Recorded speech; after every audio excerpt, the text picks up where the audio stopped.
Olá, meus amigos, Deus abençoe vocês.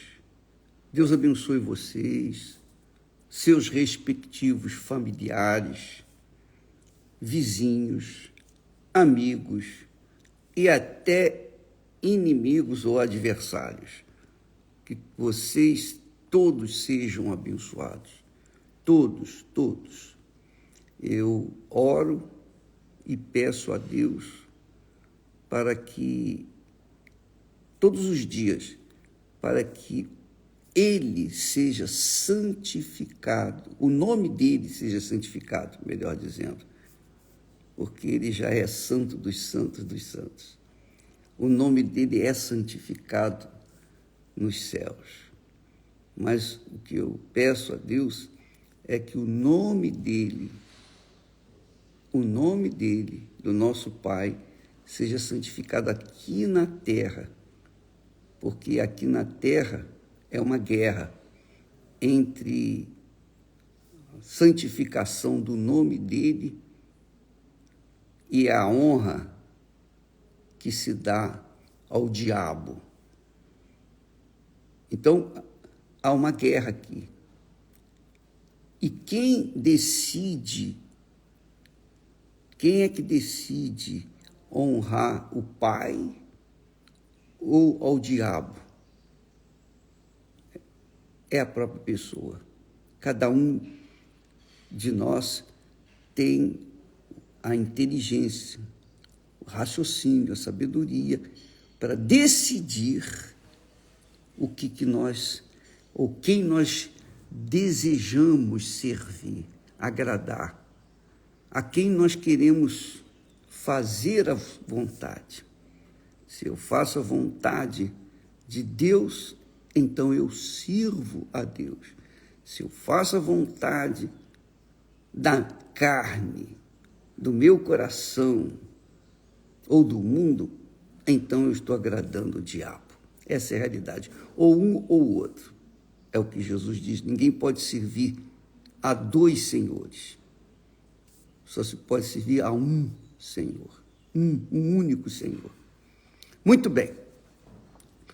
Ontem nós falamos sobre as feridas que são curadas superficialmente. E isso acontece dentro das religiões, dentro especialmente das igrejas cristãs. Feridas curadas superficialmente. Pessoas que carregam consigo uma ferida, seja ela física ou espiritual, mas é uma ferida provocada, alimentada, sustentada pela mágoa, pelo ressentimento, por um sentimento ruim para com outra pessoa. Agora pensa comigo, amiga e amigo. Muitas pessoas, e eu não estou aqui a condenar ninguém, apenas trazendo à baila um problema que é permanente, ou é um problema que tem estado dentro das igrejas, inclusive dentro da Igreja Universal do Reino de Deus. São aquelas pessoas que são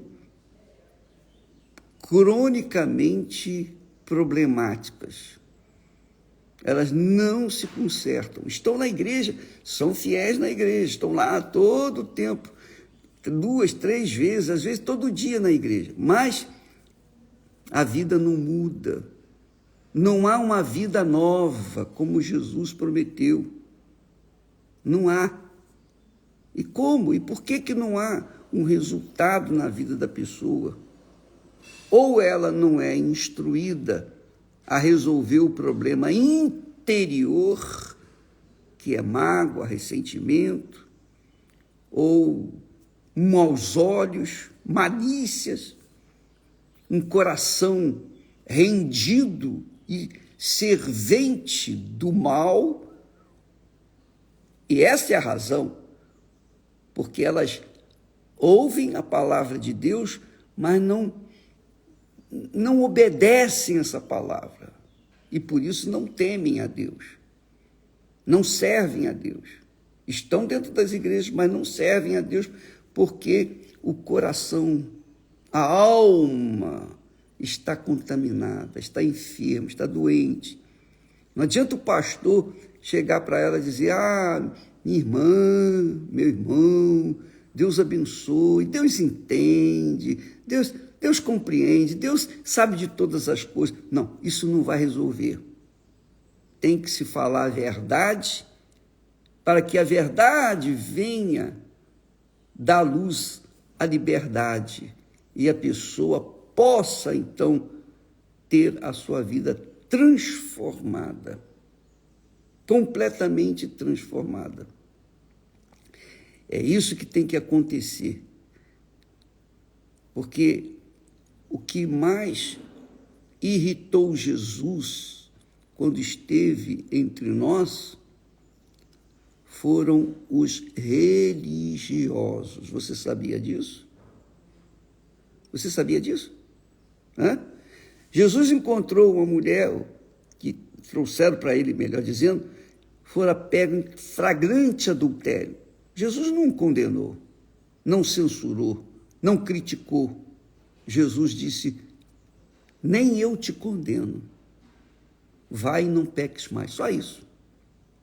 Jesus encontrou o leproso, os leprosos, curou os 10. Encontrou o cego, curou. Ele encontrou toda a sorte de pecadores por onde andava e só atendeu, resolveu o problema. Mas quando se tratou dos fariseus, dos escribas e fariseus, então Jesus se irritou. Jesus, digamos assim, ele perdeu a paciência, digamos assim, porque eles eram hipócritas, eles conservavam uma hipocrisia. A hipocrisia é como fermento, a Bíblia fala sobre isso. Se você fizer um pão sem fermento, o pão vai ficar feio, pequeno, vai cozinhar lá no forno, mas vai sair feio, não vai ter aparência. Mas se você colocar o fermento vai fazer o pão crescer, ficar bonito, lustroso e desejoso. Então Jesus encontrou nos escribas que escreviam, que copiavam a Bíblia, eles eram copiadores das Sagradas Escrituras, da Torá, dos profetas, dos salmos. Eles conheciam bem a palavra de Deus, porque eram copiadores. Tá? Antigamente não havia fotocópia e essas coisas mais. O que existia é o seguinte: a pessoa manualmente escrevia a palavra de Deus e repetia, e, enfim, copiava. Esses eram os escribas. Os fariseus eram aqueles homens que ostentavam, digamos, o sacerdócio, serviam a Deus, tinham nomes de sacerdotes, que, tecnicamente, pareciam mais próximos de Deus, mas não, eram os mais afastados de Deus. Por quê? Porque tanto os escribas como os fariseus conservavam o fermento, quer dizer, a hipocrisia, que fazia parecer uma coisa linda, maravilhosa por fora, mas dentro era como túmulo caiado, por fora bela viola, e por dentro ossos, enfim, podridão. Então, Jesus condenou com veemência os escribas e fariseus. Você pode ver isso no capítulo 23 de Mateus. Mateus, capítulo 23, você vai ver que Jesus condenou esse pessoal, essa raça. Ele chamou de raça de víboras. raça de víboras. Por quê? Porque além deles se conduzirem impropriadamente, eles também levavam essa hipocrisia para o povo que vinha até eles. E foi por isso que Deus enviou o profeta Jeremias para falar para aquele povo. Olha, ele diz assim, desde o menor até o maior, está falando dos sacerdotes, cada um se dá à avareza, quer dizer, apegado a dinheiro, a cobiça, aos desejos que não tem nada a ver com uma pessoa que é de Deus. Quando uma pessoa é de Deus, é espiritual, ela está focada no espiritual, em querer saber o que Deus quer dela.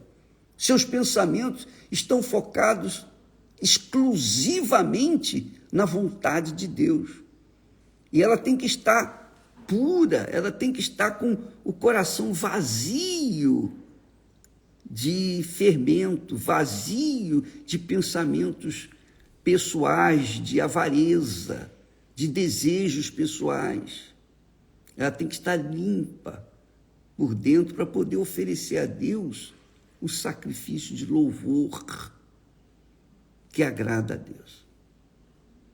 Mas esses fariseus hipócritas, Deus fala assim, desde o profeta, que era a maior autoridade naquela altura, no reino de Israel, até o sacerdote, cada um usa de falsidade.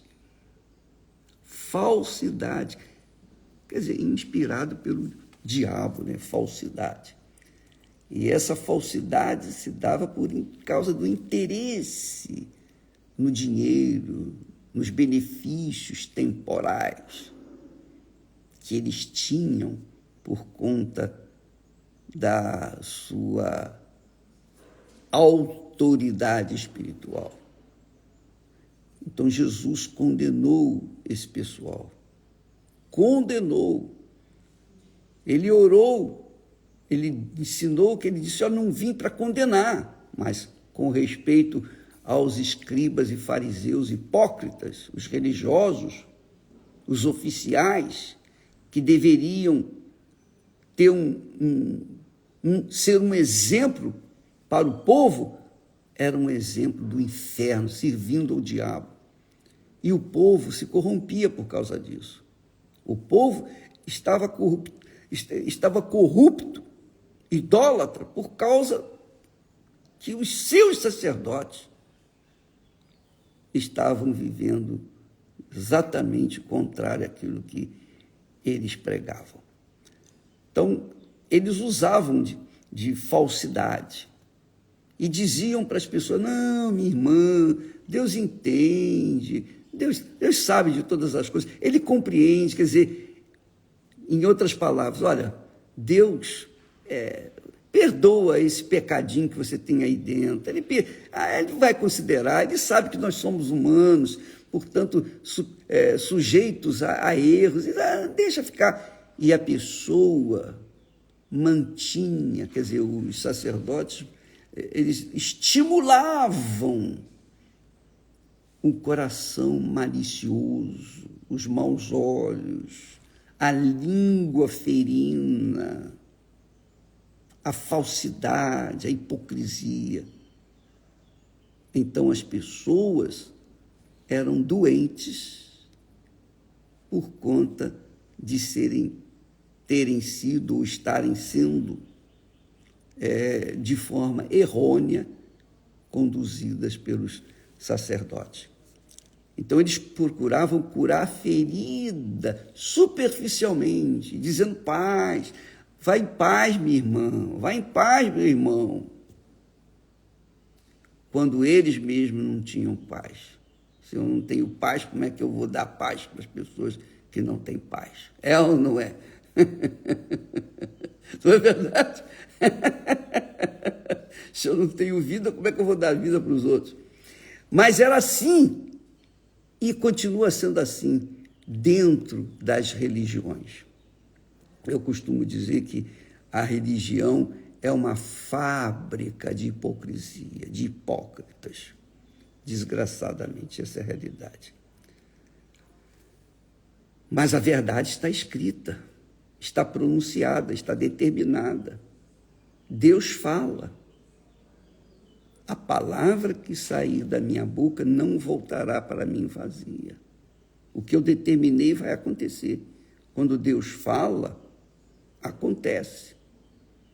Então, se ele dá um julgamento que vai impedir a pessoa de alcançar a salvação por causa da mágoa, do ressentimento dentro dela, não tem jeito, minha amiga. Só a pessoa se convertendo, quer dizer, mudando de pensamento. Não, eu vou consertar a minha vida. Eu vou reparar esse problema que eu tenho. Eu tenho problema com o meu irmão, eu vou resolver o problema com o meu irmão. Porque não adiantam as minhas orações, os meus jejuns, não adiantam as minhas ofertas, não me adiantam os meus dízimos, não adianta nada. Por quê? Porque se eu conservo uma mágoa para com um irmão, com uma pessoa, como que eu posso me aproximar do altar e oferecer a Deus ofertas de sacrifícios? Ele não aceita. Ele não aceita. Você sabia disso, meu amigo? Não é só oferta, não. É obra que você faz, ajuda os pobres, você consola os outros, mas você mesmo não é consolado. Enfim, você tenta agradar a Deus, mas Ele não é agradado por você por conta de ter o seu coração, a sua alma contaminada, maculada com o pecado, especialmente com a falta de perdão. Porque se eu quero o perdão de Deus, primeiro eu tenho que também perdoar aquele que me ofendeu. Se ele me perdoa e eu não perdoo o meu semelhante, eu estou condenado. Jesus fala de uma parábola do rei que resolveu ajustar contas com os seus servos. Ele fala sobre isso. Então, amiga e amigo, não adianta dizer paz, irmão, paz do Senhor, e belas orações, lindas orações, mas vazias, que não resolvem coisíssima nenhuma. Esse é o problema das feridas curadas superficialmente. As pessoas são paparicadas dentro das igrejas e os servos, os supostos servos de Deus, não falam a verdade para não ofenderem os seus membros, para não perderem os seus membros, para não perderem os seus dízimos e ofertas. Essa é a realidade. Essa é a pura realidade. Desculpa lá, mas eu falo aquilo que Deus coloca na minha mente, na minha boca. Eu falo. Às vezes, eu sou muito duro, intransigente e até grosso. Eu não me importo se as pessoas... eu não gostei, o bispo falou isso, eu não gostei que falou aquilo. Paciência, se você gostou, se você não gostou. O que importa é o que Deus manda fazer e eu faço. Eu obedeço. E se você aceita, amém. Se você não aceita, paciência. Se você quiser ir para outra igreja, não tem problema. A vida é sua, você faz o que você quiser. Mas uma coisa eu sei, eu tenho um compromisso com o meu Senhor, aquele que me chamou. Então eu tenho que falar para as pessoas aquilo que Deus fala para falar. Ensina para que nós venhamos ensinar. Então, minha amiga, É como nós falamos ontem. Não adianta a pessoa fazer ofertas, sacrifícios e orações e jejuns, etc., se ela carrega dentro de si uma mágoa. Não adianta. Jesus ensina isso. Se você lê Mateus, capítulo 5 e versículo 23, eu vou ler para você, eu vou pegar aqui. Olha só, veja só o que Jesus fala. Eu vou ler exatamente o que ele falou, para que você não perca nem só uma palavra. Mateus capítulo 5, versículo 23. Ele diz assim, presta atenção. Portanto, se trouxeres a tua oferta ao altar, e aí te lembrares de que teu irmão tem alguma coisa contra ti, teu irmão tem algo contra ti, deixa ali diante do altar a tua oferta. Não entregue a oferta. Não faça a tua oferta. Deixa ali diante do altar a tua oferta e vai reconciliar-te primeiro com o teu irmão. E depois vem e apresenta a tua oferta. Concilia-te depressa. Jesus fala, concilia-te depressa com o teu adversário, enquanto estás a caminho com ele, para que não aconteça que o adversário te entregue ao juiz e o juiz te entregue ao oficial e te lancem na prisão. Então, Jesus está falando aqui com clareza. A conduta sua, minha, a conduta de todos nós, aqui ninguém está ileso a essa situação. Ninguém. Nem pastor, nem bispo, nem cardeal, nem ninguém, nem papa, nada, ninguém está excluído dessa situação. Se você tem uma mágoa no seu coração contra alguém, você tem que se livrar disso. Você é político, e na política existe muito disso, né? Na política é terrível. Eu posso imaginar. Então, você carrega consigo uma mágoa, você pode chegar a ser até presidente, mas se essa mágoa estiver dentro de você, você vai morrer aos pouquinhos. Em doses homeopáticas você vai sentir dor, porque essa mágoa vai crescendo, até que chega ao ponto de você não ficar frio espiritualmente, gelado espiritualmente. Então, amiga e amigo, livre-se disso. Antes de você chegar no altar e saber que tem alguma coisa, se o teu irmão tem alguma coisa com você, vai lá reconciliar com ele. Mas se o seu irmão já morreu, acabou, seu irmão já morreu. Você tem que cuidar de você agora. Então perdoa. Se você tem alguma coisa contra ele, perdoa. Oh, meu Deus, eu perdoo. Você perdoa o seu irmão, mesmo que ele esteja morto, porque você tem que se libertar, se livrar dessa maldição de mágoa. Então você, uma vez se libertando dessa maldição, perdoando, você faz a sua parte. Se a outra pessoa, se a outra parte não aceita ou rejeita, ou seja lá o que for, o problema é dela. Você fez a sua parte, você obedeceu a palavra de Deus. Você apresentou a Deus a sua sinceridade, sua pureza, sua consciência limpa. Agora está aqui, meu Pai, eu não tenho nada contra ninguém.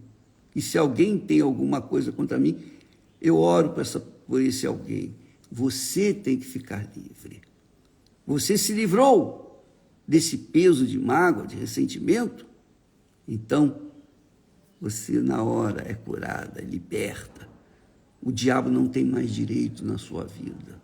Você é livre, completamente livre. Porque você perdoou, também o Pai Celestial perdoou você. Bacana, isso é muito legal, muito glorioso. Se a gente perdoa, a gente é perdoado. Mas vem o problema, bispo, como é que eu posso perdoar se meu coração não quer perdoar? Pois é, eu tenho falado isso também. Você faça a sua parte, faz o que você pode fazer. O que você pode fazer? Você pode orar por essa pessoa, oh, Deus abençoa essa pessoa.